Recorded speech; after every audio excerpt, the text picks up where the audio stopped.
దేవుని వాటిని చదువుదాం. సామెతల గ్రంథం 6వ అధ్యాయము 6వ వాక్యం. హల్లెలూయా. సమస్త మహిమ ఘనత ప్రభావములు పొందుటకు యోగ్యుడు, పూజకారుడు, స్తుతికి పాత్రుడు, నిరంతర స్తోత్రార్హుడైన మన దేవుడు రక్షకుడైన యేసయ్య నామమునకు స్తుతి మహిమ ఘనత కలుగునుగాక. దేవుని యొక్క కృపను బట్టి మనం అందరం ఈరోజు ప్రభు పాదాల దగ్గర ఉండడం, ఆయన పాటలు పాడడం, ఆయన మాటలు వినడం, ఆయనను ఆరాధించడం, ఆయన కొరకు మనం వాడబడడం నిజంగా మనకు ఎంతో ఆశీర్వాదం. కాబట్టి ఈ ఆయన కొరకు వాడబడేటువంటి ఈ విషయంలో ఎప్పుడు మనం అజాగ్రత్తగా ఉండకూడదు. మనకు సాధ్యమైనంత వరకు ప్రభు కొరకు, ప్రభు కృపలో మనం వాడబడుతూ ఉండాలి. దేవునికి స్తోత్రం. కనుక మనము దేవుని పరిశుద్ధ గ్రంథంలో నుండి ఒక మాట చదువుకున్నాం. సామెతల గ్రంథంలో 6వ అధ్యాయము 6వ వాక్యాన్ని మనం చదువుకున్నాం. ఈ గ్రంథాన్ని జ్ఞాని అయిన సొలొమోను గారు రాశారు. జ్ఞాని అయిన సొలొమోను గారు ఎన్ని గ్రంథాలు రాశారు పరిశుద్ధ గ్రంథాల్లో బైబిల్లో? 1 సామెతల గ్రంథం, 2 ప్రసంగి గ్రంథం, 3 పరమగీతముల గ్రంథం. కీర్తనలలో కూడా కొన్ని కీర్తనలు ఆయన రాశారు. సొలొమోను కీర్తనలు కూడా ఉన్నాయి. కనుక మెయిన్గా వ్రాయబడిన గ్రంథాలు 3 రాశారు. కానీ ఈ 3 గ్రంథాలు కూడా చాలా మర్మగర్భితమైనటువంటి, సామెతలలో ఎక్కువగా జ్ఞానమును మనము చూస్తాం. కాబట్టి ప్రసంగి గ్రంథములో ఏది ఎన్నుకోవాలో, ఏది వ్యర్థమో దాన్ని రుచి చూసి పరీక్షించి తెలుసుకొని దేవుని యందు భక్తి భయము కలిగి ఉన్నట్టే వ్యర్థము కానిది ఇక అంతా కూడా వ్యర్థమేనని మరి దాన్ని ఆ భావాన్ని చెప్పారు. కాబట్టి అలాగే ప్రసంగి గ్రంథాన్ని కూడా ఆయన యవ్వన కాలంలో రాశారు అని బైబిల్ పండితుల యొక్క అభిప్రాయం.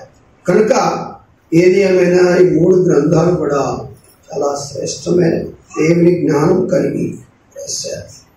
కనుక చిన్న చీమను మనకు ఈ గ్రంథంలో చూపిస్తూ ఇంత పెద్ద వారిమైన దేవుని చేతులతో చేయబడిన మనకు మరి నేర్చుకోండి వాటి ద్వారా అని చెప్తున్నాం. కనుక అందరికీ చెప్పట్లేదు. మనుషులారా చీమల యొద్దకు వెళ్ళండి, జ్ఞానము తెచ్చుకోండి అని చెప్తున్నాడా? లేదు. అలాగా సోమరి ఎవరికి చెప్తున్నారు? సోమరి అంటాడు. మనుషులారా మీరు అందరూ వెళ్ళి చీమల దగ్గరికి వెళ్ళి జ్ఞానం తెచ్చుకోండి అంటలేదు. కానీ ఎవరికి చెప్తున్నారట? సోమరులకు చెప్తున్నారు. సోమరి చీమల యొద్దకు వెళ్ళుము, వాటి నడతలను కనిపెట్టి నీవు జ్ఞానము నేర్చుకో. సోమరితనము గురించి ఈరోజు మనం ధ్యానం చేయబోతాం. సోమరితనం అంటే తెలుసా? ఏ పని చేయకుండా తిని పడుకోవటం, ఎక్కడికి వెళ్ళకుండా తిని పడుకోవటం, ఏ టైంలో ఏం చెయ్యాలో అలాగా చెయ్యలేక ఎప్పుడూ మంచానికే పరిమితి అయి, ఆహారానికే పరిమితి అయి, కనుక నా వల్ల ఏమి కాదు. కొన్నిసార్లు భార్యకు సహాయపడాలి, నా చేత కాదు. కొన్నిసార్లు భర్తకు సహాయపడాలి, నా వల్ల కాదు. కొన్నిసార్లు కుటుంబంలో తల్లిదండ్రులకు సహాయపడాలి, నా వల్ల కాదు. కాబట్టి ఇలాగా ఏం కాదు కానీ వ్యర్థమైన వాటిలో ఆనందిస్తూ దేవునికి ఉపయోగము లేని వ్యక్తులమైన మనము చాలా మంది ఉంటాం. ఇప్పుడు అటువంటి వ్యక్తుల గురించి వాక్యం చెబుతుంది, సోమరులారా అంటుంది. సోమరులారా, సోమరి చీమల యొద్దకు వెళ్ళండి అంటారు. కనుక సోమరితనము, నేను పని చేయకుండా పడుకుంటాను, కూర్చుంటాను, ఎప్పుడు నేను వ్యర్థమైన దాంట్లో బిజీగా ఉంటాను, నేనేం చేయలేను. చాలా మంది అరే అంగడికి వెళ్ళి కొట్టుకెళ్ళి అగ్గిపెట్ట పట్టాలంటే వాడు వెళ్ళాడు, కానీ వ్యర్థమైన వాటిలో వాడు ఉంటాడు. ఎందుకంటే ఈ పని చేయని ఆయన కొద్దిగా ఆ పని చేయదు, కానీ వ్యర్థమైన వాటిలో మాత్రం ఆనందిస్తాడు. కానీ అలా కాకుండా సోమరితనం అనేటువంటిది చాలా భయంకరమైన, మన జీవితంలో ఏదైనా ఉండొచ్చు కానీ సోమరితనాన్ని అలవాటు చేసుకోకూడదు. ఈ హ్యాబిట్ చాలా మన జీవితానికి చాలా శాపకరమైనటువంటి అలవాటు. కనుక సోమరి పొందుకోబోయేటువంటి కొన్ని ఇబ్బందులను లేక సోమరికి కలిగేటువంటి కొన్ని సమస్యలను మనము బైబిల్ గ్రంథంలో చూద్దాం దేవుని బిడ్డ. కనుక అందుకనే సోమరి గురించి ఈరోజు మనము ధ్యానం చేస్తూ ఉన్నాం. ప్రభు అంటాడు, సోమరి చీమల యొద్దకు వెళ్ళుము, వాటి నడతలను కనిపెట్టి జ్ఞానం తెచ్చు. ఇంకొకటి చూద్దాం, 12వ అంతా ఆ గ్రంథంలోనే, ఆ సామెతల గ్రంథంలోనే 12వ అధ్యాయం 24వ వాక్యం. 24 శ్రద్ధగా పనిచేయువాడు ఏలుబడి చేయుదు. సోమరులు వెట్టి పనులు చేయవలసి వచ్చును. కనుక సోమరు ఏం చేస్తాడట? వెట్టి పనులు చేస్తాడు. వెట్టి పనులు. ఇప్పుడు ఇశ్రాయేలీయులు 40 సంవత్సరాలు ఆ ఐగుప్తీయుల చేతిలో ఏం పనులు చేశారు? వెట్టి పనులు చేశారు. బానిసలుగా ఉన్నారు. వాళ్ళు బానిసలుగా ఉండి వెట్టి పనులు చేశారు. తర్వాత వీళ్ళు సోమరులు, పని చేయబడుతుందని అక్కడికి వెళ్ళి మా దేవుణ్ణి ఆరాధించి వస్తామని చెబుతున్నారు. వీళ్లకు గడ్డి కూడా కోసి వద్దండి, వారే గడ్డి కోసుకోవాలి, వారే మట్టి మోసుకోవాలి, వారే నీళ్లు మోసుకోవాలి, వారే మట్టిని తొక్కాలి, వారే ఇటుకలు చేయాలి, లెక్క తగ్గకూడదు అని కఠినమైన పనులను వారి మీద పొరమోపాడు. కనుక సోమరితనము మనకు మంచిది కాదు దేవుని బిడ్డ. కనుక దేవుని పిల్లలమైన మనము చురుకుగా ఉండాలి. మరి చాలా తెలివిగా, జ్ఞానముగా మనం మసులుకోవాలి. కనుక సోమరితనముగా, మబ్బుగా, మగతగా, ఇంకా కాసేపు పడుకుంటాను అని అన్నట్టుగా దేవుని పిల్లలమైన మనం ఉండకూడదు. మనం చాలా షార్ప్గా ఉండాలి దేవుని బిడ్డ. అందుకనే ఏంటంటే మరొకసారి 12 శ్రద్ధగా పనిచేయవాడు ఏం చేస్తారంట? శ్రద్ధగా పనిచేసేవారు మరొకరి మీద ఏలుబడి చేస్తారు. నేను ఒక అమ్మాయి గురించి విన్నాను బెంగళూరులో.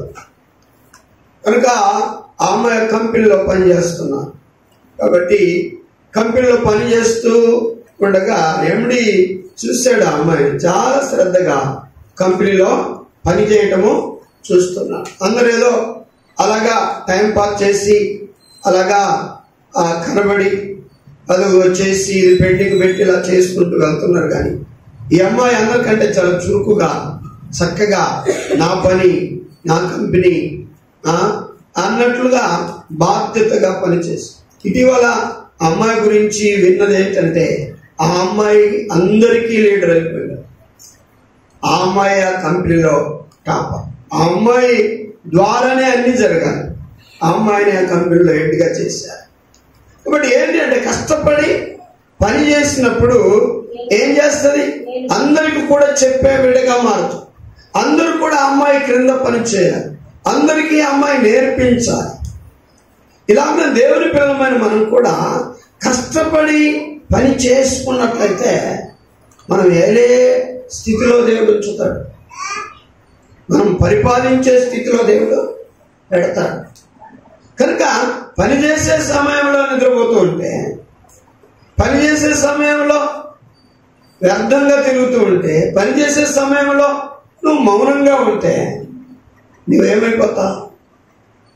సోమరివై వెట్టి పనులు చేయవలసి వస్తుంది. వేరే వాడి కింద నువ్వు పని చేయవలసి వస్తుంది.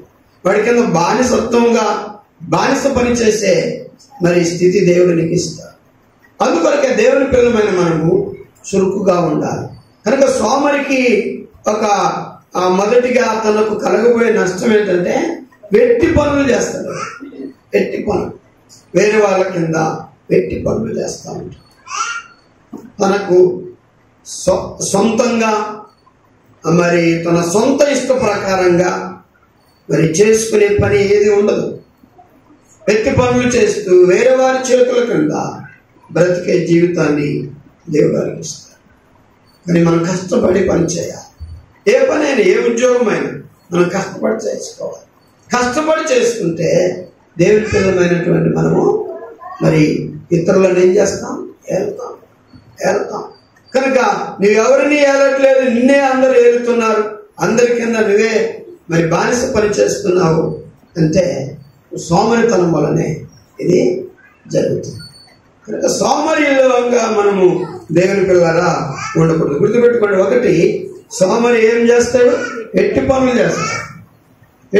చేస్తారు. కనుక చాలా ఇబ్బందికరంగా ఉండదు, చాలా ఇబ్బందికరంగా బాధకరంగా తనకు వెట్టి పనులు చేయడం అంటే ఉండదు.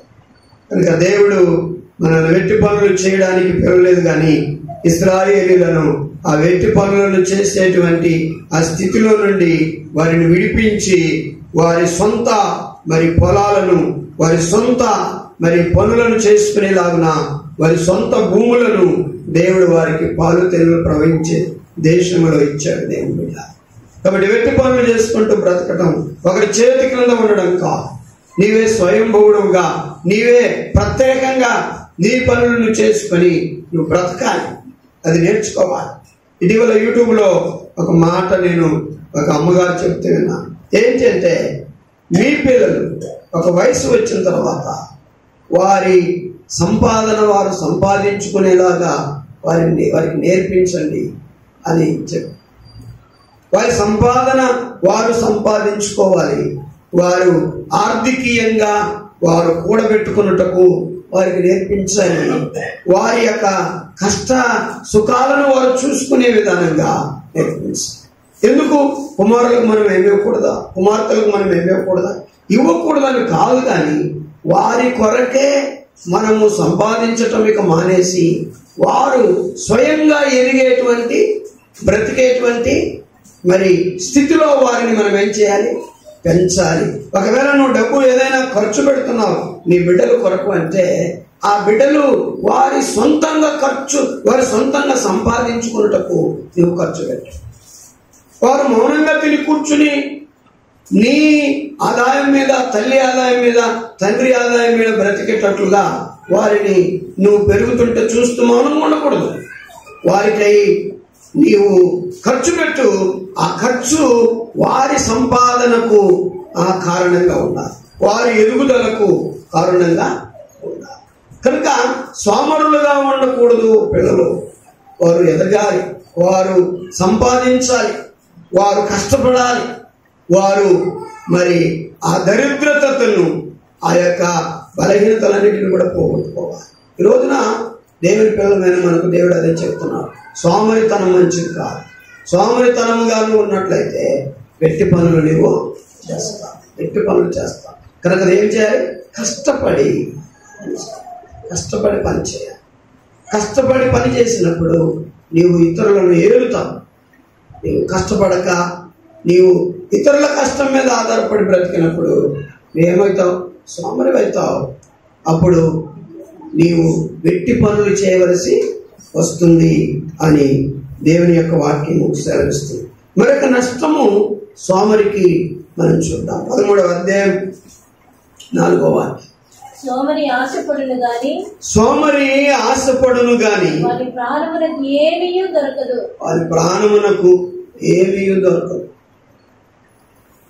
ఆశపడతాడు సోమరి.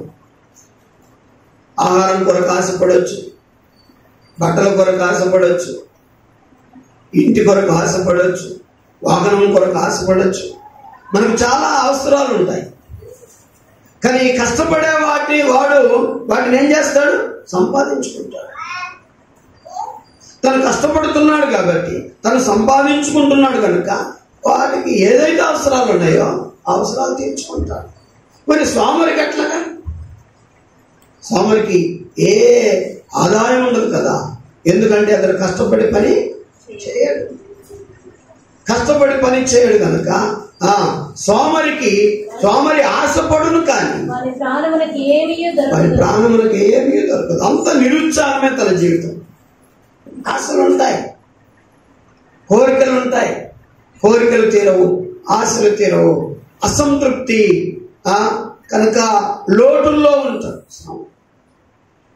రెండవది ఏంటంటే సోమరి ఆశపడతాడు కానీ అతనికి ఏమీ సోమరి వెట్టి పనులు చేయాలి.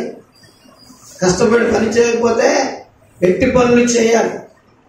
రెండవది సోమరి ఆశపడతాడు కానీ దేనికైనా ఆశపడతాడు కానీ అతనికి ఏమీ దొరకదు. కనుక ఏమి దొరకకపోతే ఎలా ఉంటా? నిరుత్సాహంగా ఉంటా, నిస్పృహతో ఉంటా, ఇబ్బందులలో ఉంటా, కొరతలలో ఉంటా. అందుకనక ఏం చేయాలి? కష్టపడి పనిచేయాలి. సోమరునికి వచ్చే నష్టాలు చెప్తాడు. సోమరునికి రెండవది వచ్చే నష్టము, అతడు ఆశిస్తాడు కానీ అతనికి ఏమీ మంచిది కావాలంటారు. సోమరులను కొంతమందిని చూడండి, వారికి ఆ పచ్చడి అన్నం అంటే గిట్టదు. ఎప్పుడు ఇదేనా అంటారు, ఎప్పుడు ఎవరు తింటాడు అంటారు, ఎప్పుడు ఉప్మా ఎవరు తింటారు అంటారు. కష్టపడేవారు అది అనుకోరు. ఏదైతే దొరికితే సద్యన్నమైన సరే దొరికితే తినేసి పనిలోకి వెళ్ళాలి అంటారు. కానీ సోమరికి ఏం కావాలి? మంచిది ఫ్రెష్ కావాలి, విలువైన ఆహారం కావాలి, తన కోరికలు తీర్చే ఆహారం కావాలి. కాబట్టి అందుకనే అతడు ఆశపడతాడు కానీ అతనికి ఏది కూడా అది రెండవ నష్టము సోమరికి. ఒకటి, అతడు కష్టపడాడు కనుక వెట్టి పనులు చేస్తాడు. రెండవది, అతడు ఆశపడతాడు కానీ నిరాశ వస్తుంది. అతనికి ఏమీ దొరకదు. ఈరోజు చాలా మంది కష్టపడుతున్నారు. రాత్రి డ్యూటీ, పగలు డ్యూటీ, ప్రయాసపడి పనులు చేస్తున్నారు. అందును బట్టి వారు ఏది కావాలంటే అది కొంటున్నారు, ఏది కావాలంటే అది తింటున్నారు, ఎక్కడికి కావాలంటే అక్కడికి వెళ్తున్నారు. అదంతా దేవుని కృప, దేవుని దయ. కష్టపడి పని చేసుకునే ఆ కృపను దేవుడు మనకి ఇచ్చాడు. దాన్ని మనం సద్వినియోగం చేసుకుంటున్నాం. ఈ రోజున దేవుని బిడ్డ, నీకు పని ఉంటే నువ్వు కష్టపడు. నువ్వు పని లేకుండా నీవు తినొద్దు. కష్టపడు, పని చేయి. అలాగనే నీవు ఆశించిన దానిని అప్పుడు నువ్వు పొందుకుంటావు. ఒకవేళ నువ్వు సోమరిగా ఉంటే కష్టపడవు, నువ్వు ఎట్టి పనులు చేస్తావు. నువ్వు సోమరిగా ఉంటే నువ్వు ఆశపడతావు, ఏది కూడా నీకు దొరకదు, నిరాశపడతావు. కనుక మూడవది 19వ అధ్యాయము 15వ వాక్యం. సోమరితనము గాఢ నిద్రలో పడవేయును. సోమరివాడు పస్తులు పడి ఉంటాడు. సోమరికి ఏమొస్తుందట? గాఢ నిద్ర. ఇంకా కొద్దిసేపు లేస్తాను, ఇంకా కొద్దిసేపు లేస్తాను అని రగ్గు తన్నుకొని పడుకుంటూ అటు ముడుచుకొని ఇటు ముడుచుకొని కాళ్ళు చాపుకొని ఇలాగా వెలుకలు తిరుగుతూ పడుకుంటాడు. కనుక అతను టైం అయిపోయే వరకు కూడా అతడు అందరూ లేచినా లెగడు. కాబట్టి సోమరిగా అతడు పడుకొని ఉంటాడు. కనుక సోమరికి గాఢ నిద్ర వస్తుంది. గాఢ నిద్ర, మత్తు నిద్ర వస్తుంది. బాధ్యత లేకుండా పడుకుంటాడు, భారం లేకుండా పడుకుంటాడు. అయ్యో, నా బాధ్యత ఈ ఇంటిలో ఇది ఉంది కదా, ఈ పని నేను చేయాలి కదా, దీనిని నేను చేయకపోతే ఎవరు చేస్తారు అనేటువంటి విషయాలు అతను మర్చిపోతాడు. కాబట్టి సోమరి మరి ఏం చేస్తాడు? గాఢ నిద్రపోతాడు. కొన్ని ఆత్మీయ సంగతులను కూడా మనము ఈ విషయాల్లో ధ్యానం చేయాలి. ఒకటి, అతడు కష్టపడి పని చేయడు కాబట్టి వెట్టి పనులు చేస్తాడు. ఈరోజు మనము లోకపరంగా మన ఆహారం కొరకు, బట్టల కొరకు, మన నివాసాల కొరకు, మన పిల్లల కొరకు, మన భార్య కొరకు, మన భర్త కొరకు మనం కష్టపడాలి, మంచిదే. కానీ దేవుని కొరకు కూడా మనం కష్టపడాలి. దైవికంగా కూడా మనం ఏం చేయాలి? కష్టపడాలి. ఎందుకనగా దేవుని పనిలో మనం కూడా భాగస్థులం కావాలి, ఆదివారము కావాలి. యోహాను భక్తుడు ప్రకటన గ్రంథంలో 1వ అధ్యాయం 9వ వాక్యంలో అంటాడు. యోహాను భక్తుడు ప్రకటన గ్రంథం 1వ అధ్యాయం 9వ వాక్యం, మీ సహోదరుడు యేసును బట్టి కలుగు శ్రమలలోను, రాజ్యములోను, సహనములోను పాలివాడనునైనా యోహానును నేను దేవుని వాక్యము నిమిత్తము యేసును గుర్చిన సాక్ష్యము నిమిత్తము దీపమున ఏమంటారు ఇక్కడ యోహాను గారు? యేసుక్రీస్తు నేనెవరని తెలుసా? మరొకసారి, మీ సహోదరుడను యేసును బట్టి కలుగు శ్రమలలో, రాజ్యములోను శ్రమలు ఎలాగొచ్చాయండి అతనికి? శ్రమలు ఎలాగొచ్చాయి? మనకు యేసును బట్టి ఏమైనా శ్రమలు వస్తున్నాయా? చెమట ఎలా కారుతుందండి మనిషి? చెమటలు పడతాయా?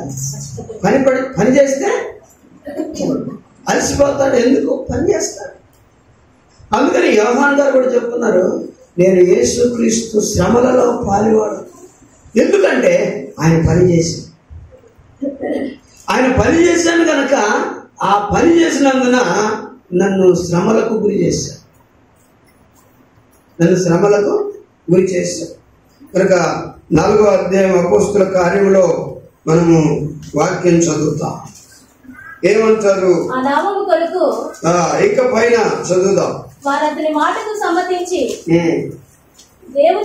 వారు వాక్యమును బోధించుచు సువార్తను ప్రకటించుచు వారు వెలుచున్నారు. 4వ వాక్యం 4 చదవండి. వారు సమ్మతించి అపోస్తులను పిలిపించి కొట్టించి యేసు నామమును బట్టి మీరు బోధించకూడదని ఆజ్ఞాపించి వారిని విడుదల చేసి. అంటే ఏం చేస్తున్నారు వీళ్ళు? ఆయన పని చేస్తున్నారు. ఏం చేస్తున్నారు? యేసు నామమును బట్టి బోధించకూడదు అంటే వారు ఏ పని చేస్తున్నారు? యేసు నామమున బోధిస్తున్నారు, సువార్తను ప్రకటిస్తున్నారు. సువార్తను ప్రకటించుచు ఆయన పని చేస్తున్నందువలన వారికి ఏమొచ్చింది? శ్రమ వచ్చింది. వారికి ఏమొచ్చింది? ఇబ్బందులు వచ్చాయి. శ్రమ ఊరికనే రాదు. ఊరికి వాక్యమైన ఇంట్లో పోయి కూర్చుంటే శ్రమ రాదు. ఎవరేమంటారు మనం? కానీ యేసుక్రీస్తు యొక్క పనులు కూడా మనం ఏం చేయాలి? ఫిలిప్పీ పత్రికలో అంటాడు, అందరూ ఎవరి పనులు వారు చూసుకొనుచున్నారు కానీ యేసుక్రీస్తు ప్రభు కార్యములను చూడరు. ఎవరు? అందరూ కూడా ఏం చేస్తారట? తమ సొంత కార్యములను చేసుకుంటున్నారు. ఇంకా 2వ అధ్యాయము 20వ వాక్యం 21వ వాక్యంలో చెప్తాం. అందరూ తమ ఫిలిప్పీ పత్రికలో అందరూ తమ సొంత కార్యములనే చూసుకొనుచున్నారు గాని యేసుక్రీస్తు కార్యములను చూడరు. ఈ ఆరాధన ఆయన కార్యం. ఇది ఈ ఆరాధన ఇలా సిద్ధపరచబడాలి అంటే దీని వెనకాల ఎన్నో పనులు జరిగాయి. దీని వెనకాల తుడవాలి, చాపలు వేయాలి, ఇంకా నీటితో తుడవాలి, శుభ్రపరచాలి. కనుక ఎన్నో పనులు జరిగాయి. ఆ భారం ఉంటేనే మనం ఏం చేస్తాం, ఈ ఆరాధన కొరకులాగా సిద్ధపరుస్తాం. మనమందరం చక్కగా కూర్చొని ప్రభువుని ఆరాధించడానికి అనుకూలంగా దేవుడు చేస్తాడు. కనుక ఆయన సువార్తను ప్రకటించే పనులు. కనుక దేవుని పనులు కూడా మనం ఏం చేయాలి, పాలిభాగస్తులం కావాలి. చాలా మందికి దేవుని పని అనేసరికి బాధేస్తుంది. దేవుని పని అనేసరికి బాధేస్తుంది. కనుక నేనే పాడాలా రోజు, నేనే ప్రార్థన చేయాలా రోజు, నేనే వాక్యం చెప్పాలా రోజు, నేనే బైబిల్ చదవాలా రోజు. కొంతమందికి ఇబ్బందిగా ఉంటుంది. కనుక దేవుని కార్యకలాపాలలో మనం పాలివారమైనంతగా మనం సంతోషించాలి. అంతేకాని మనం బాధపడకూడదు. ఇంకా నేను పాడాలి, ఇంకా నేను ఆరాధించాలి, ఇంకా నేను చదవాలి, ఇంకా దేవుని పని నేను చేయాలి అన్న ఒక సంతోషం మనకు ఉండాలి. కానీ నేను ఎప్పుడు తప్పించుకోవాలి, నన్ను పిలవకుండా బాగుండు, నా పేరెత్తకుండా ఉంటే బాగుండు అని తప్పించుకునే విధానంగా మనం ఉండకూడదు. నువ్వు సోమరి పెడతావు, దేవుని పనిలో నువ్వు ఎవరవుతావు, సోమరి పెడతావు. కాబట్టి దేవుని పిల్లరా, మన పనులు మనం చేసుకోవాలి, మంచిదే. ఇక్కడ ఫిలిప్పు గ్రంథకర్త పౌలు అంటాడు, అందరూ తమ సొంత పనులనే చూసుకుంటున్నారు. వాళ్ళ డ్యూటీకి వెళ్తారు, వాళ్ళ వంటలు చేసుకుంటారు, వాళ్ళ ఇల్లు శుభ్రం చేసుకుంటారు, వారు స్నానాలు చేస్తారు, వారి బట్టలు ఉతుక్కుంటారు, వారి ప్రయాణాలు, వారి పనులు. కానీ నా పనిని చూసేవాళ్ళు ఎవరు కూడా, యేసుక్రీస్తు పనులను చూసేవారు, చేసేవారు ఎవరు కూడా లేరు. మనం విని వెళ్ళిపోయే పిల్లలుగా ఉండకూడదు. కానీ మనం ఏదైనా పని కొరకు చొరవ చేసుకోవాలి. అవును, నేను కూడా ఈ రోజు నుంచైనా నేను కూడా సిద్ధపడాలి, నేను కూడా ఏదైనా చేయాలి, నేను కూడా ఏదైనా ప్రభు కొరకు వాడబడాలి అనేటువంటి ఆశ మనకున్నారు. కనుక వారు దేవుని వాక్యమును బోధించారు కాబట్టి వారికి ఏమొచ్చాయి, శ్రమలు వచ్చాయి. కాబట్టి వారిని కొట్టి, వారిని బాధించి పంపించేశారు. అందుకనే వారు అంటారు, ఈ నామమును బట్టి మేము అవమానం పొందినందున, ఎంచబడినందున వెళ్ళిపోయి. అదే యోహాన్ గారు అంటారు, ఏంటంటే నేను యేసుక్రీస్తు మీ సహోదరుడను, యేసుక్రీస్తు శ్రమలలోను రాజ్యములోను పాలివాడను నేను అంటారు. నువ్వు నీకు ఆస్తిలో పాలు కావు, మీ నాన్నగారి ఆస్తిలో నీకు భాగం ఉండొచ్చు. కానీ దేవుని బిడ్డలారా, దేవుని యొక్క శ్రమలలో నీకు పాలు భాగం ఉందా? శ్రమలలో ఏమైనా ఉందా? సుఖములో ఉందా? మనం కూడా దేవుని కొరకు ఏం చేయాలి, శ్రమపడాలి. కొన్నిసార్లు మీకు బయటికి వెళ్ళి సువార్త ప్రకటించడానికి కుదరకపోతే ఏం చేయాలి? కొన్నిసార్లు దైవజనులు అందుబాటులో ఉండరు. మన మందిరానికి వచ్చేటువంటి కుటుంబాల్లో ఎవరో కష్టంలో ఉంటారు, బాధలో ఉంటారు. కనుక తెలిసిన వాళ్ళు ఏం చేయాలి, అక్కడికి వెళ్ళి పాస్టర్ గారు ఇలాగుంది, కుటుంబంలో రండి ప్రార్థన చేద్దామనో, లేకపోతే మీరు వెళ్ళి ప్రార్థన చేయటము.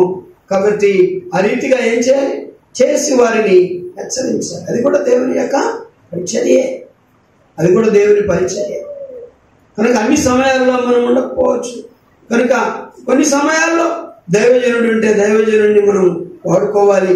లేకపోతే దైవజనుడికి చెప్పి నేను వెళ్తాను, ప్రార్థన చేస్తాను అని ఎలమంటారా అని చెప్పి ఆయన అనుమతి తీసుకొని అక్కడికి వెళ్ళి ప్రార్థన చేసి వారిని హెచ్చరించడం కూడా మంచిదే. కాబట్టి ఇలాగా దేవుని యొక్క పరిచర్యలో మనం ఏం చేయాలి, ఆది భాగస్తులము. కాబట్టి కష్టపడేవాడు ఏం చేస్తాడట, ఏలుతాడట. కానీ కష్టపడని వాడు, పని చేయని వాడు సోమరి అవుతాడు. వాడు వెట్టి పనులు చేస్తాడు. అని యేసుక్రీస్తు సువార్తలో నీకు పాలిభాగం లేదు. ఆ సువార్త ప్రకటనలో వచ్చిన శ్రమలలో పాలిభాగం లేదు. కనుక అటువంటి శ్రేష్టమైన పనులలో మనం పాలిభాగం లేనప్పుడు నువ్వేం చేయాలి? నా వరకు నేను అనుకుంటాను, ఈ పరిచర్య చేయటం దేవుడిచ్చిన కృప. ఈ సువార్త ప్రకటించటం దేవుడిచ్చిన కృప, ఈ మందిరాన్ని శుద్ధి చేయటం దేవుడిచ్చిన కృప.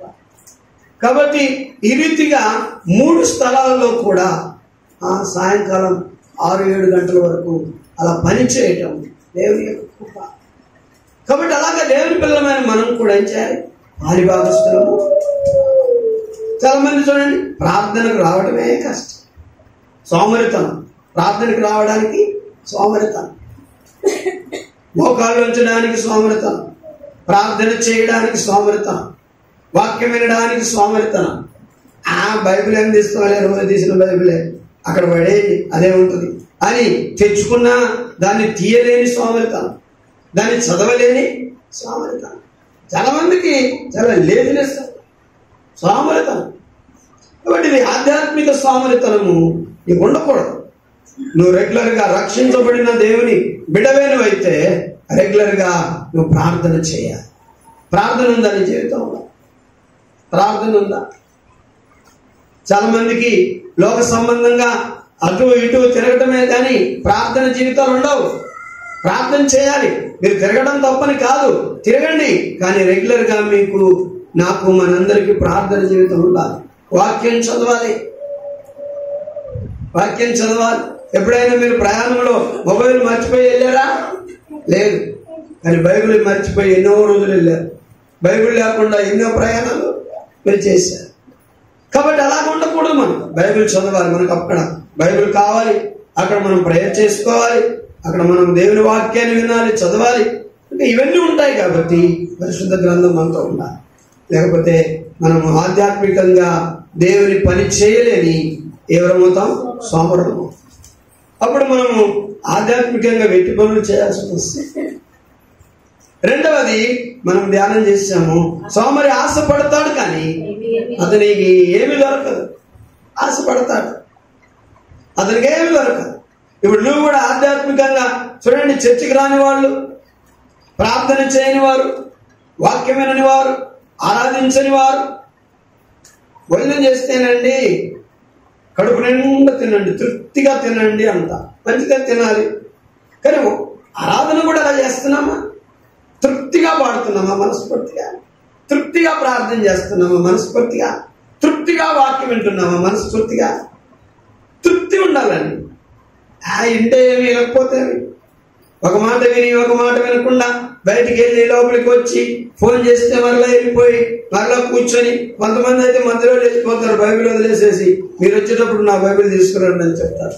కాబట్టి ఇలాంటి అజాగ్రత్తగా నీవు పరిశుద్ధ ఆరాధన అంటే లెక్క చేయకుండా ఉంటే దేవుని బిడ్డ, దేవుడు నీకు ఎలాగ సహాయం చేస్తాడు. నీకు ఆశలు ఎన్నో ఉంటాయి.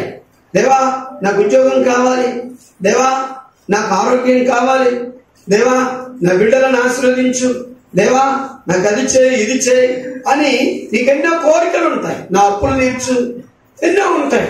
కానీ ఆయన ఏ పని చేయడు. ఏ పని చేయనప్పుడు నీ అవసరాలు తీరవు కనుక నువ్వు ఎట్టి పనులు చేసుకుంటావు. నీకు అసంతృప్తి కలుగుతుంది కనుక దేవుడు నీ జీవితంలో గొప్ప పనులు చేయాలి అంటే దేవుని కొరకు మనం ఏం చేయాలి? ఆశపడాలి. ఏంటదా? రెండవది అతడు సోమరి ఆశపడును కానీ తన ప్రాణానికి ఏది కూడా దొరకదు.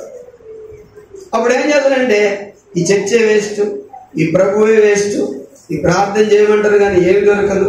నువ్వెంతో చేశారో వాళ్ళెంత చేశారో ప్రార్థన, రోజుకి ఎన్ని గంటలు చేస్తున్నారో బయట లాగంటారు వేరే వారి దగ్గర. ఏమి లేదక్క, నేను కూడా చర్చికి పోయి చూశాను, చర్చికి పోయినా ఏమి దొరకట్లేదు, ప్రార్థన చేసినా నేను 20 సంవత్సరాలు చర్చికి పోయినాక ఏదో ఒక పని అనుకున్నది జరగలేదు అని అంటారు. ఎలా జరుగుతుంది? ఎప్పుడో ఒకసారి అలాగే తలుపుకుమని కనపడతావు, మరలా వెళ్ళిపోతావు, మరలా ఎప్పుడో ఒకసారి కనపడతావు. ఎలాగా దేవుడు తన పనులు నీ పట్ల జరిగించాడు. కాబట్టి నీవు అనుకున్నది జరగదు, నీకేమీ దొరకదు. మూడవది, కాబట్టి గాఢ నిద్ర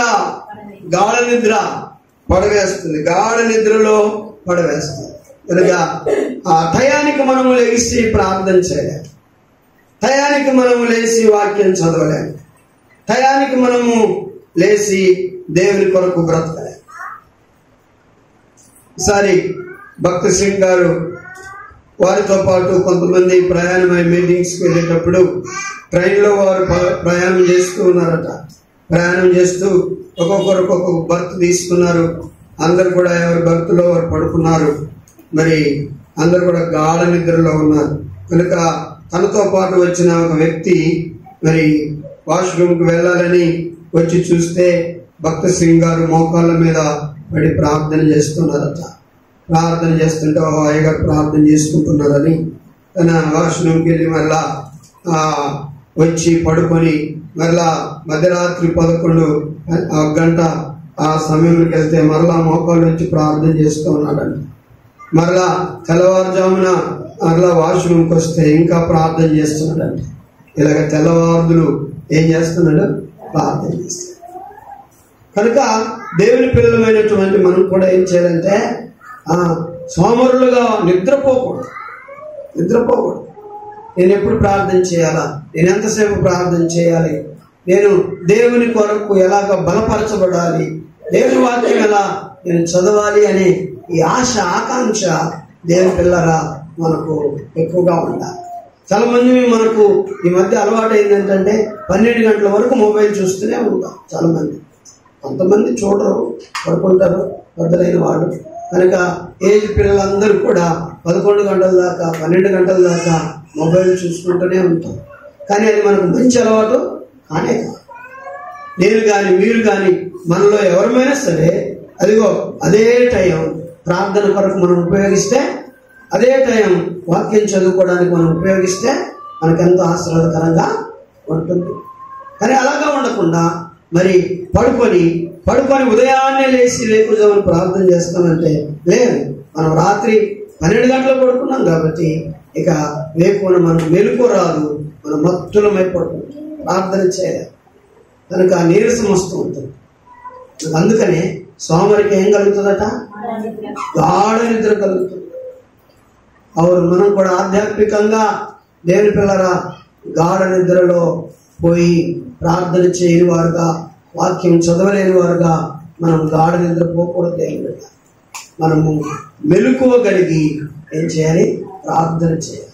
మెలుకోగలిగి ప్రార్థన చేయటము, దేవుని వాక్యం చదవటము మనము నేర్చుకోవాలి.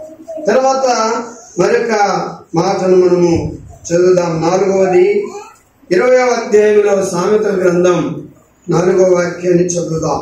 20వ అధ్యాయం. విత్తు కాలమున సోమరి తన పొలాన్ని దున్నడు, కోత కాలమున పంటను గూర్చి వారు విచారించినప్పుడు వానికి ఏమీ లేకపోవును. విన్నారా? ఏంటట? విత్తులు అంటే విత్తనాలు. పొలములు విత్తుకునే కాలంలో ఏం చేస్తాడట? సోమరి దున్నుడు. విత్తనాలు వేసుకుంటే కదా మొక్కలు వచ్చేది, మొక్కలు వస్తే కదా పైరు పెరిగేది, పెరిగితే కదా పంట వచ్చేది. కాబట్టి విత్తనాలు వేసే కాలంలో వీడు ఏం చేస్తాడు? నిద్రపోతాడు, సోమరిగా ఉంటాడు, అటు ఇటు తిరుగుతూ ఉంటాడు.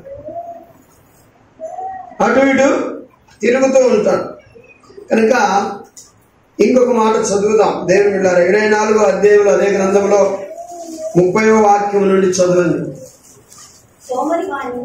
సోమరివాని చేను నేను దాటి రాగా తెలివిలేని వాని ద్రాక్ష తోట నేను దాటి రాగా ఇదిగో దాని అంటే పొలంలో అంతటా ముళ్ళ తుప్పలు బలిసి ఉండెను, దూలగొండ్లు దాని కప్పి ఉండెను, దాని రాతి గోడ పడి ఉండెను. నేను దాన్ని చూసి యోచన చేసుకుంటుని, దాన్ని కనిపెట్టి చూసారా? సోమరు వాని పొలమును దాటి వస్తూ ఉంటే వాడి పొలము పరిస్థితి నాకు ఇలా కనపడేది. పొలము సదులు చేయబడలేదు, శుభ్రం చేయబడలేదు. పొలంలో ఎక్కడ మొలిచిన పిచ్చి మొక్కలన్నీ కూడా అట్లనే ఉన్నాయి. ఆ పొలము చుట్టూ వేసుకున్న భద్రత గోడ, కంచె గోడ ఏమైపోయింది? పడిపోయింది. నిజంగా చేనంతా చాలా భయంకరంగా. దేవుని బిడ్డలారా, విత్తుకునే కాలంలో వాడు విత్తకుండా ఉండడానికి కారణం ఏంటి? ఈరోజు దేవుడు తన విత్తనాలను చల్లుతున్నాడు. మత్తయి సువార్త 13వ అధ్యాయంలో ప్రభు ఈ ఉపమానమే చెప్పాడు.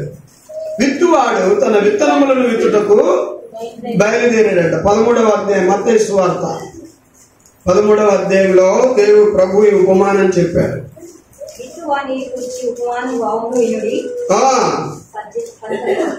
విత్తువాడు విత్తనములు విత్తడానికి వెళుతూ ఉన్నాడు. వాడు వారిని చూచి చాలా సంగతులను ఉపమాన రీతిగా చెప్పెను. ఎట్లనగా, ఇదిగో విత్తువాడు విత్తుటకు బయలువెళ్ళెను. వాడు విత్తుచుండగా కొన్ని విత్తనములు త్రోవ పక్కన పడెను. పక్షులు వచ్చి వాటిని మృంగివేసెను. కొన్ని చాలా మన్ను లేని రాతి నేలలో పడెను. కొన్ని చాలా మన్ను లేని రాతి నేలలో పడ్డాయి విత్తనాలు. అక్కడ మన్ను లోతుగా లేనందున అవి వెంటనే మొలిచెను గాని సూర్యుడు ఉదయించినప్పుడు అవి మాడి వేరు లేనందున ఆ వేడికి మాడి మరి ఎండిపోయినట్లు మనం చూస్తున్నాం. కొన్ని ముళ్ళ పొదలలో పడెను. ముళ్ళ పొదలు ఎదిగి వాటిని అణచివేసెను. కొన్ని మంచి నేలలో పడి ఒకటి 100 గాను, ఒకటి 60 ఒకటి 30 గాను ఫలించి. ఏంటి ఇది భావం? ఈ ఉపమానం చెప్పాడు దేవుడు. పరలోకపు విషయాలను భూలోకంలో ఉన్న మనకు అర్థమవునట్లు చెప్తారు. దానికి ఈ యొక్క ఉపమానములను ఆయన ఏం చేశాడు? వాడాడు. తొందరగా ఎగ్జాంపుల్స్ అన్నమాట, తొందరగా మనము అర్థము చేసుకున్నట్టు. ఇక్కడ విత్తువాడు ఎవరంటే దేవుడే. విత్తువాడు ఎవరు? దేవుడే. దేవుడు ఏం చేస్తున్నాడంటే విత్తనములు తీసుకొని విత్తుతూ ఉన్నాడు, చల్లుతూ ఉన్నాడు. విత్తనములు ఏంటి అంటే వాక్యము, దేవుని యొక్క వాక్యం. ఈ విత్తనాలు, ఈ సీడ్స్ ఏంటంటే దేవుని వాక్యం. వీటిని ఇప్పుడు చల్లుతూ ఉన్నాడు ఆయన. విత్తనాలను చల్లుతున్నాడు, ఈ పొలంలో చల్లుతూ ఉన్నాడు. కొన్ని ఏమో ఎలా పడ్డాయంట? కొన్ని త్రోవ ప్రక్కలో పడ్డాయంట. అవి పక్షులు వచ్చి ఎత్తుకొని పోయాయి. కొన్ని ముళ్ళ పొదలలో పడ్డాయి. ముళ్ళ పొదలు ఎదిగి మొలిసిన మొక్కలను ఎదగకుండా అణిచివేశాయి. కొన్ని రాతి నేలలో పడ్డాయి కనుక అవి మొలిచాయి, కానీ లోతుగా వేరు వెళ్ళడానికి కింద రాళ్ళు ఉన్నాయి కాబట్టి సూర్యరశ్మి పడగానే, ఎండ పడగానే అవి ఎండిపోయాయి. కనుక కొన్ని మంచి నేలలో పడ్డాయి. అవి 30 అంతలు, 60 అంతలు, 100 అంతలు ఫలించాయి. ఇత్తువాని యొక్క ఆశ ఏంటి? ఇక్కడ ఫలించాలన్నదే ఆశ. ఒక్క విత్తనం కూడా వ్యర్థం కాకూడదు, ఒక్క మాట కూడా వ్యర్థం కాకూడదు. ఈరోజు మనం ఇక్కడ ఎటువంటి ఫలాలుగా మనం ఉండాలి? మన హృదయమే పొలం, మన హృదయమే నేల. కానీ ఈ రోజున మన హృదయం అనే నేల బాట నేలగా ఉండకూడదు. అంటే మనుషులు తిరిగే నేలగా, మనుషులు తిరిగిన దారి చూడండి ఎలా ఉంటుంది, గట్టిపడి ఉంటుంది. అటు ఇటు ఇటు అటు తిరిగి తిరిగి తిరిగి మామూలుగా తిరగని నేల లూజుగా ఉంటుంది, తిరిగిన ఆ బాట ఎలా ఉంటుంది, గట్టిపడి ఉంటుంది. కాబట్టి మన హృదయం ఇప్పుడు గట్టిపడిన మరి బాట నేలగా ఉందా? మన హృదయము ముళ్ళ తుప్పలలాగా ఉందా? మన హృదయము రాతి నేలగా ఉందా? లేక మన హృదయము మంచి నేలగా ఉందా? దేవుడు ఈరోజు కోరుకునేది ఏంటంటే, నేను వేసిన ప్రతి విత్తనము విత్తినది విత్తినట్టుగా నా బిడ్డల హృదయాలలో మొలవాలి. కాబట్టి ఈరోజు మన హృదయం ఎలా ఉండాలంటే మంచి నేలగా ఉండాలి, మంచి నేలగా ఉండాలి. కనుక మిగతా రాతి నేలలో, ముళ్ళ పొదలలో, బాట నేలలో వేసిన విత్తనాలన్నీ కూడా ఫలించాయా? వ్యర్థమైపోయాయా? వ్యర్థమైపోయాయి. వాక్యం ఏమైపోయింది? వ్యర్థమైపోయాయి. కనుక దాని భావం చెబుతున్నాడు కింద 18-19 వాక్యం. విత్తువానిని గూర్చిన పైన చెప్పినటువంటి మాటల గురించి ఇక్కడ ఆన్సర్ చెప్తున్నాడు ప్రభు. విత్తువాని మాటలను గూర్చిన ఉపమాన భావం వినండి. ఎవడైనను రాజ్యమును గూర్చిన వాక్యము వినియు. ఏంటట? రాజ్యం, పరలోక రాజ్యమును గూర్చిన వాక్యము. ఇప్పుడు మనం ఏ వాక్యం వింటున్నాం?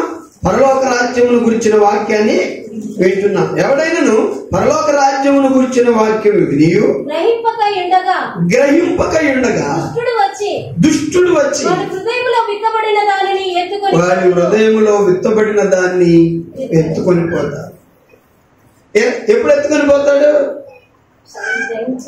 గ్రహింపక ఉండగా. నువ్వు దాన్ని గ్రహించకపోతే, గ్రహించితే దాని గొప్పతనాన్ని మనం తెలుసుకుందాం. గ్రహించకపోతే దాని గొప్పతనం మనకు తెలియదు. దేవుని వాక్యము ఎంత గొప్పది. ఆ వాక్యముని హృదయంలో పడుతున్నప్పుడు దాన్ని మనం ఏం చేయాలి? గ్రహించి జాగ్రత్త చేసుకోవాలి, భద్రం చేసుకోవాలి. ఒకవేళ భద్రం చేసుకోకపోతే గ్రహించని మనకంటే అపవాదికి బాగా తెలుసు వాక్యము యొక్క గొప్పతనము ఎలాంటిదో, వాక్యము యొక్క బలము ఎలాంటిదో అపవాదికి బాగా తెలుసు. అందుకనే అపవాది విత్తనమును విత్తినట్లే ఏం చేస్తాడు? ఎత్తుకొని పోతాడు.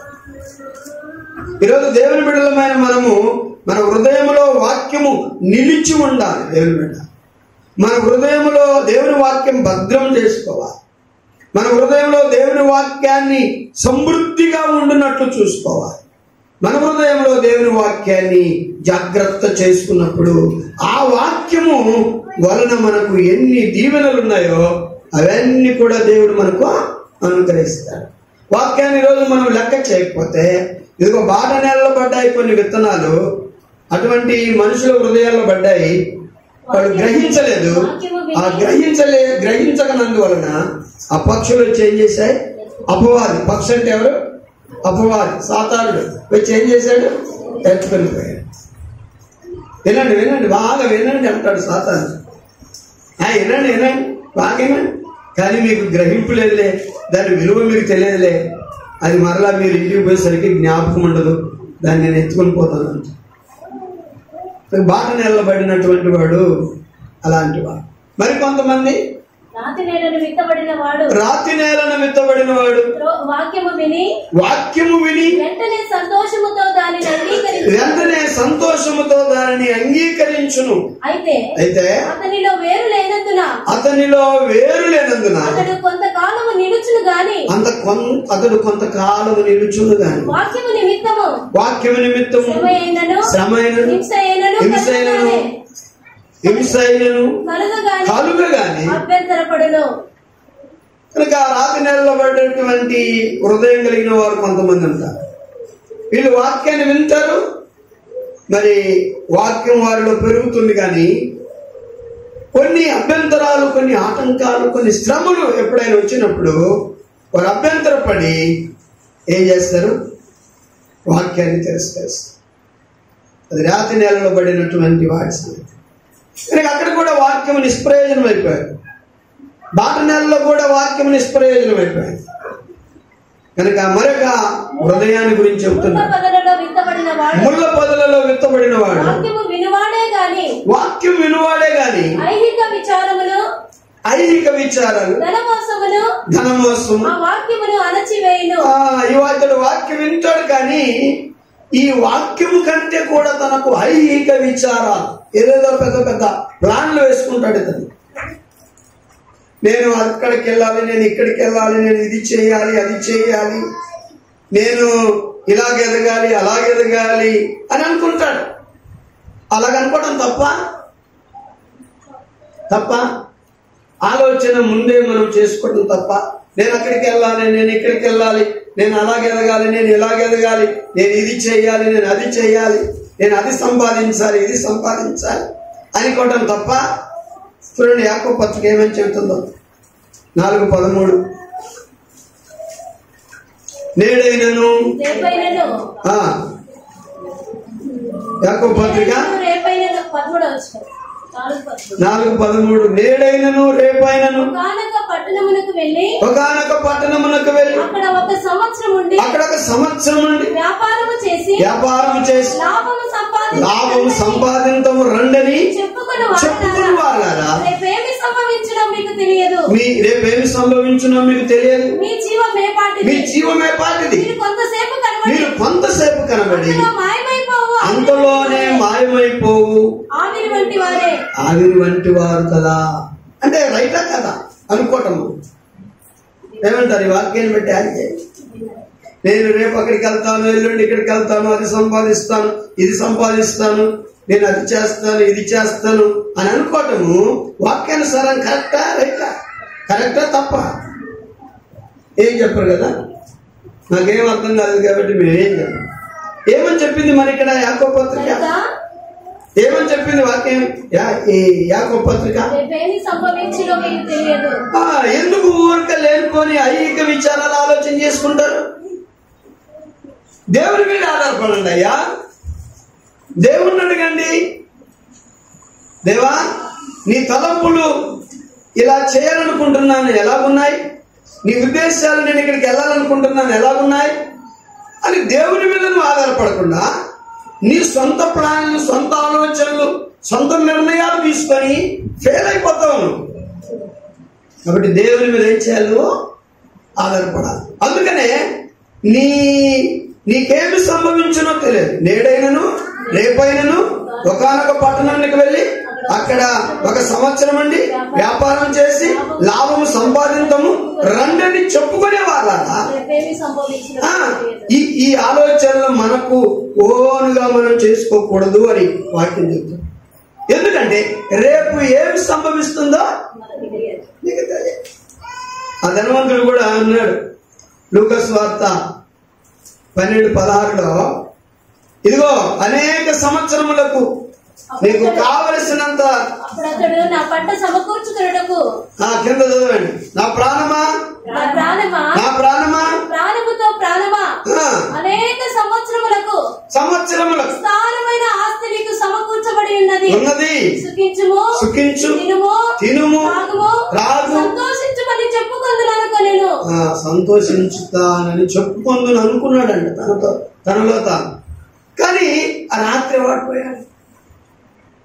సంపాదించినంత కూడా. అందుకనే ఆలోచించకూడదని కాదు, వెళ్ళకూడదని కాదు, చేయకూడదు, సంపాదించకూడదు అనేది కాదు. కానీ దేవుని చిత్తమైతే, దేవునికి ఇష్టమైతే, దేవుడు అనుమతిస్తే నేను ఇది బ్రతికి ఉండి ఇది అది చేతమని చెప్పుకోవాలట. దేవుని చిత్తమైతే, ప్రభు చిత్తమైతే. నా ఇష్టం కాదు, నేను వెళ్ళాలనుకుంటున్నాను కానీ వెళ్ళలేను.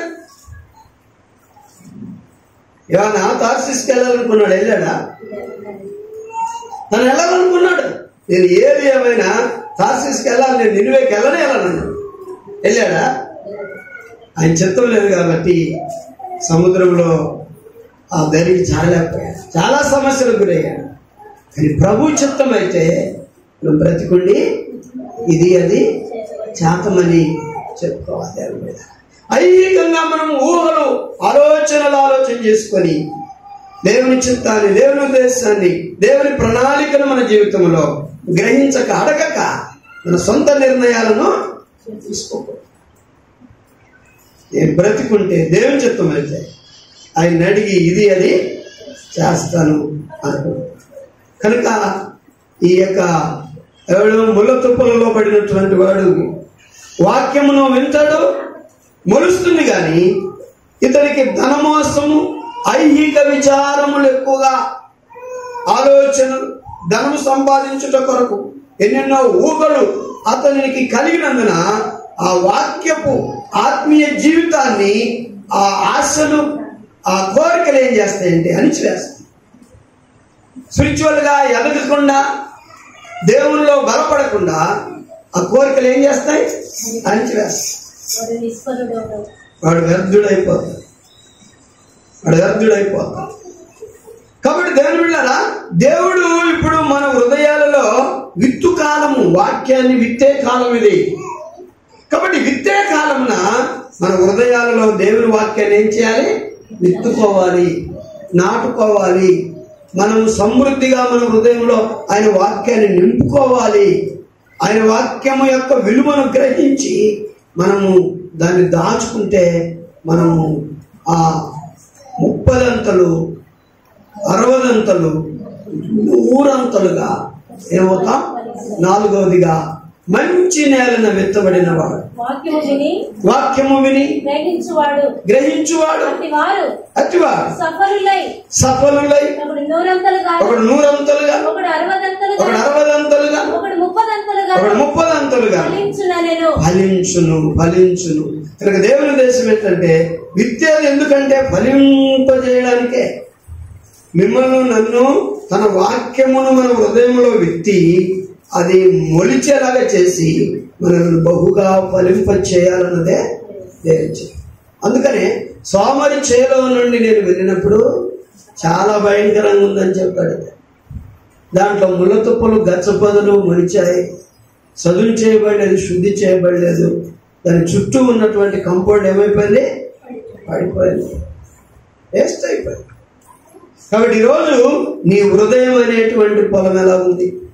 దేవుని వాక్యముతో విత్తబడిన హృదయమా, లేకపోతే దేవుని వాక్యము లేని బీడుబారిన హృదయం? ఈరోజు ఆలోచించేయాలి. అన్ని ఉండొచ్చు దేవుని కొరత లేకపోవచ్చు. ఇతని ఒక ధనవంతుడు ప్రభు దగ్గరికి పరిగెత్తుకుని వచ్చేలాగా అన్నాడు, ప్రభు పరలోక రాజ్యమునకు వెళ్ళాలంటే నేనేం చేయాలన్నాడు. ఆయన చదవడానికి లేదు, టైం లేదు. పరలోక రాజ్యానికి వెళ్ళాలంటే నేనేం చేయాలి, ఏ మంచి కార్యము చేయాలన్నాడు. కనుక ఆయన అన్నాడు, ఒకటేసారి లాస్ట్ గా నేను చెప్తున్నాను, నీ ధనమంతా అమ్మేసేసి బీదలకు పంచిపెట్టి నీవు నన్ను వచ్చి వెంబడించు, నేను నీకు నిత్య జీవాన్ని ఇస్తానన్నాడు. కనుక వాడు చాలా మిక్కిలి ధనవంతుడు కాబట్టి ఆ డబ్బును అంతా కూడా పేదలకు పంచి పెట్టమన్న మాట అతనికి అంత ఇష్టంగా లేదు. అతను వ్యసన పడుతూ బాధపడుతూ ప్రభువుని తిట్టుకొని వెళ్ళిపోయాడు. ఎక్కడికి వెళ్ళిపోయాడు? నిత్య జీవానికి వెళ్ళకుండానే నిత్య నాశనానికి వెళ్ళిపోయాడు. ఈరోజు దేవుని రాజ్యాన్ని మనం పొందాలి, నిత్య జీవాన్ని మనం పొందాలంటే ఆయన చెప్పినట్లు మనం బ్రతకాలి. అప్పుడే దేవుని రాజ్యం మనకు దొరుకుతుంది. ఇది చేయను నేను, అదైతే చేస్తాను, అది చేయను నేను, ఇదైతే చేస్తాను, ఇది వను నేను, అదైతే ఇస్తాను, అది వను నేను, ఇదైతే ఇస్తాను నేను, ఈ రోజు రాను నేను, ఆ రోజైతే వస్తాను, అదేంటి వదిలేసాయి. దేవుడు ఏమైతే చెప్పాడో అది చేయాలి. నేను కాదు, మీరు కాదు. ఆయన రమ్మన్నప్పుడు రావాలి, ఆయన చెయ్యమన్నది చేయాలి. అబ్రాహామా నీ దేశాన్ని వదిలి రా, నేను చూపించిన దేశాన్ని. వచ్చేసాడు. అబ్రాహామా హాగరును వదిలే, ఆమె నీ భార్య కాదు, ఇదిగో శారయ్య నీ భార్య అన్నాడు. వదిలేశాడు. అబ్రాహామా నీ కుమారుని నాకు బలి అన్నాడు, ఇచ్చేశాడు. అంతే, ఇక ఎక్కువ మాటలు లేవు దేవుని దగ్గర. ఇలాగే ఇక్కడికి వెళ్తే ఎలా ఉంటుంది ప్రభు, అక్కడికి వెళ్ళ అవి నడగొద్దయ్యారు. దేవుని కంటే ఎక్కువ తెలుసా నీకు? కాబట్టి దేవుడు చెప్పింది మనం చేసినప్పుడు గొప్ప ఆశీర్వాదాలు మనం పొందుతాం. ఆయన 1000 మంది దగ్గర వల వేశారు, విస్తారమైన చేపలు పట్టారు. ఆయన నింపమన్నటువంటి రాతి బాణలకు నీళ్లు నింపారు, మధురమైన ద్రాక్ష రసాన్ని రుచి చూశారు. కాబట్టి అంతే, ఆయన చెప్పినట్లు మనం చేయాలి. కాబట్టి అలాగే మనం ఏం చేయాలి? సోమరిలాగా ఉండకూడదు. విత్తు కాలంలో మనం ఏం చేయాలి? విత్తుకోవాలి. శుభ్రం చేసుకునే కాలంలో శుభ్రం చేసుకొని మన హృదయాన్ని దేవుని కొరకు చూసుకోవాలి. చివరిగా ఇంకొక మాట 21-25 చూద్దాం. సామెతల గ్రంథంలో 21వ అధ్యాయం. సోమరి వాని చేతులు పని చేయనుల్లవు, వాని ఇచ్చ వాని సోమరి వాని చేతులు ఏం చేయమంట? పని చేయడానికి ముందుకు రా. వాని ఇచ్చ అంటే వాని ఆశ, వాని కోరికలు వాని ఏం చేస్తాయి? చంపేస్తాయి. చివరికి కూడా నాశనం అయిపోతాడు, చివరికి వాడు భ్రష్టుడైపోతాడు. కనుక నేను ముగిస్తున్నాను. దేవుడు, దేవా నేను సోమరిలాగా ఉన్నానా?